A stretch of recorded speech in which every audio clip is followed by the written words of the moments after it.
Hello, আসসালামু আলাইকুম। Welcome to Fatiya blog. কে কেমন আছেন? আমি তো আলহামদুলিল্লাহ ভালো আছি। আপনার নতুন একটা ব্লগ শুরু করে দিলাম। তো এই তো আজকে সকালে রান্না করব হালকা পাতলা। তো এখানে হচ্ছে আম ডাল রান্না করছি। তো আজকে বেশি কিছু রান্না করব না, 3 আইটেম রান্না করব। আম ডাল, আর এই তো ভাই মেজবাবু যেতে সেতে কচু শাক আনছিল, ইলিশ মাছের মাথা দিয়ে কচু শাক রান্না করছি। আর বেগুন দিয়ে আলু দিয়ে আমার পছন্দের মাছ পাঙ্গাস মাছ রান্না করছি ঝোল ঝোল করে। খাওয়া দাওয়া করবো।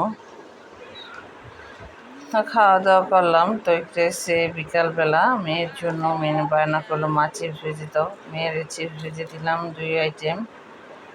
আর আমার জন্য হালকা চিনি দিয়ে নারকেল দিয়ে এটা কি শ্যামাই বলে আমার মন নাই। এই শ্যামাইটা আমি রান্না করছি ঘি দিয়ে, হালকা চিনি দিয়ে আমাদের দুজনে খাওয়ার জন্য। তোর বাবা আবার হঠাৎ করে নাস্তা নিয়ে আসছে সন্ধ্যাবেলা। সন্ধ্যার দিকে তো তরমুজ, পেলপুরি আর হালিম